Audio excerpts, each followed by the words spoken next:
Mas a cadeira de administração me trouxe um conhecimento interessante sobre uma área da administração que eu chamo de tripé da administração moderna, que é a governança, a gestão de riscos e o compliance. Né? A partir disso, eu comecei a desenvolver duas visões. A visão do GRC, né? Através da administração e através do direito. Né? Então, quando eu fui fazendo direito, eu fui entendendo um pouco melhor isso e aplicando, e vendo que em alguns momentos elas eram visões conflitantes. Do GRC para o ESG foi um pulo, porque é a mesma, nós estamos na mesma área de atuação. Né? Vamos traduzir? Então, quando a gente fala de governança, gestão de riscos e compliance, são três letrinhas que a gente vai chamar sempre de GRC. E governança é como que você administra a sua empresa. Você administra o seu negócio e você mantém o seu negócio funcionando, né, com o foco em perenidade. Tá certo. Gestão de risco é avaliar idas e vindas de mercado, se funciona, se não funciona. Aqui nós estamos falando de riscos empresariais, riscos mais amplos e não só riscos financeiros.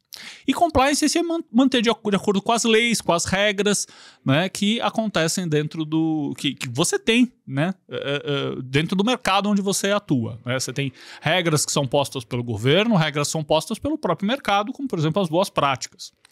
Né? O ESG não é uma coisa nova, é uma coisa que já existe há muito tempo. E a partir... fez 20 anos, né? Foi 2004 ali no... Então, o termo sim, né? O termo. O termo sim. Em 2004, o termo foi cunhado em 2004 naquele documento da ONU, que é o Who Cares Wins. Isso aí. Né? Isso aí. E que impressionantemente foi patrocinado pelos maiores bancos e as maiores companhias financeiras do mundo. E o pessoal parece que esquece isso. Mas esse conceito de sustentabilidade, de ESG, ele surge muito antes. Você tem relatos de empresas que já atuavam nesse segmento, que já preconizavam essas boas práticas em 1889. Nos Estados Unidos. Isso. Então você tem coisas interessantes acontecendo, você tem uma evolução disso através dos anos, através das décadas, muito ligado à sustentabilidade. Aí em 72 você tem o PNUD, né? Você tem o Programa das Nações Unidas para o Meio Ambiente, vem acontecendo e vem desdobrando uma série de coisas. A ONU vem se organizando em relação a essas questões ambientais de uma forma mais coesa. Em 2004, cunha-se esse termo, né? E aí ele começa a se difundir. Nos últimos 10 anos ele chega com mais força no Brasil. Nos últimos 5, por conta das questões pandêmicas, ele toma uma proporção muito grande, né? E hoje não se fala mais em outra coisa. Aliás, se fala em inteligência artificial. Tá competindo. Vamos falar disso daqui a pouco. Daqui a pouco. E aí, o que eu fiz? Saí do direito, né? Eu tinha esse pezinho na administração, né? Fui fazer direito, mas eu sempre gostei de administração. Como eu gosto de GRC e ESG, essa área, montei uma empresa de consultoria, que hoje é a PMM Gestão Empresarial, né? Que tem mais de 20 anos. Né? E, em paralelo, montei um escritório de advocacia que também funciona. Hoje eu tenho um sócio, né? o Dr. Marcos Marins, né? Me ajuda nessa jornada já há alguns anos. E a gente está junto. Então, eu tenho o escritório que faz a parte jurídica, toda a parte jurídica de direito empresarial, direito digital, parte ambiental, né? Holdings, constituições familiares, etc. e tal. E a empresa de consultoria empresarial, onde eu faço toda a parte de governança, de gestão de riscos e de compliance aplicada às companhias. Então, eu falei que era pouca coisa. Então, aqui a gente vai ter que ser seletivo, senão não tem conversa, não tem podcast que aguente. A gente vai aqui até às 5 horas da tarde. Mas vamos lá, Maida. Então, vamos, de alguma maneira, quebrar um pouquinho esses conceitos, porque uma coisa muito importante que você falou é que isso não é novo. E a razão pela qual não é novo é porque a ideia por trás do ESG, ela tem que ser tão antiga quanto a humanidade ou tão antiga quanto qualquer gestão de negócio. Né? Quando você fala em questões sociais, você fala na responsabilidade com esse teu funcionário, com esse teu colaborador, com o meio no qual você atua, né? Com a comunidade da qual você faz parte.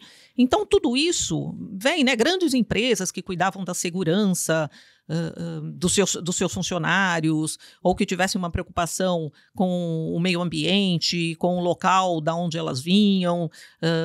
Talvez até quando você internacionalize uma empresa, você começa a perceber, né, aonde você vai atuar, quais são as diferenças de cada local, de cada cultura.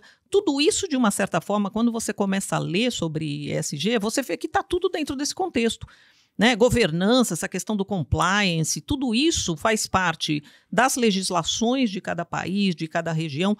Então, é complexo, é um tema complexo, e que a impressão que eu tenho é que ele se tornou simplificado demais. As pessoas falam muito, talvez, num elemento de uma responsabilidade de sustentabilidade. Então, se eu estou cuidando bem dos meus... da fabricação dos meus produtos, eu tenho alguma responsabilidade ali local mais ou menos, e aí tem alguma coisa em relação à legislação que você vai contar um pouco para a gente, que talvez faça alguma coordenação, essas tais boas práticas, mas o fato é que eu tenho a impressão que a gente simplifica um assunto que é complexo. Então, como você acha que a gente consegue trazer isso para a realidade de empresas que talvez não tenham toda uma infraestrutura para lidar com essa complexidade? O que é o dia a dia para essas pessoas, se elas quiserem, para esses empresários, se eles quiserem começar a aplicar ESG na empresa deles? Ilse, é sem filtro, né? É sem filtro, é para falar de verdade. Então eu vou falar de verdade.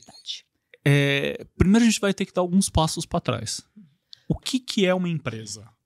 Essa é a grande questão. O que é uma empresa? Aí, quando a gente para pensar o que é uma empresa, né, a própria legislação brasileira não define o que é empresa, ela define o que é empresário. E de forma colateral a gente aprende o que é empresa. Né? Você tem a figura do empresário, você tem o local, você tem aquilo que ele produz. Se a gente olhar num sistema aqui de tríade de forças. Né? Então você tem uma pessoa que produz alguma coisa de forma coordenada dentro de uma estrutura. Isso é uma empresa, né?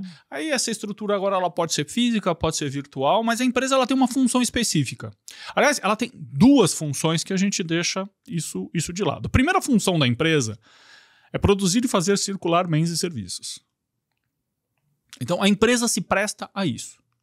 Então, quando ela produz bens e serviços e faz circular bens e serviços, ela mexe na sociedade, no âmago da sociedade, porque existe uma pessoa que vai consumir aquilo.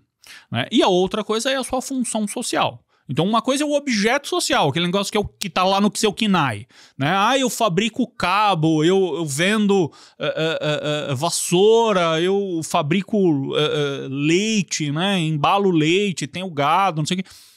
Empresa tem isso como seu objeto social, mas ela tem um objetivo, ela tem uma função.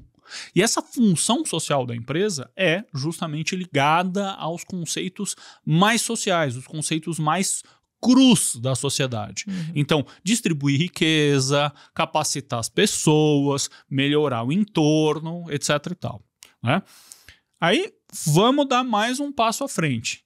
Se a empresa serve para produzir e circular bens e serviços e ajudar o seu entorno, a sua sociedade, o seu microcosmos, né, entra um aspecto chamado sustentabilidade de forma colateral. Então, quando a gente fala de ESG, o ESG deriva necessariamente das questões relativas à sustentabilidade. E a sustentabilidade a gente tem que enxergar pelo viés da empresa de algumas formas.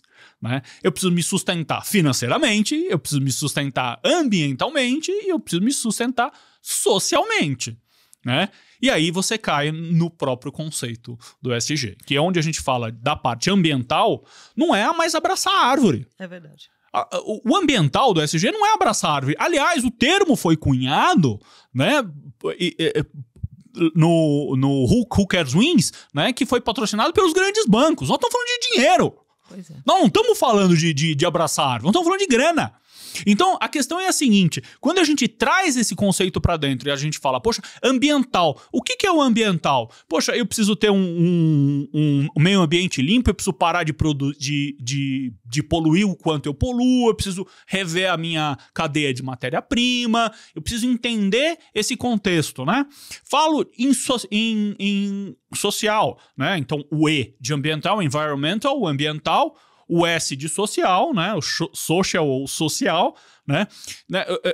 Eu olho para os meus colaboradores, e aí eu olho pelos colaboradores pelo olhar amplo, não é só o meu funcionário. Eu tenho todos os meus stakeholders, né? Os meus fornecedores de serviço, as pessoas que consomem os meus produtos, os meus concorrentes são os meus stakeholders, né? Eu preciso trazê-los para o jogo, né? E aí eu chego na questão de governança, né? E a questão de governança, finalmente, é como eu administro isso tudo. E sem eu administrar tudo isso, nem o ambiental nem o social vão funcionar.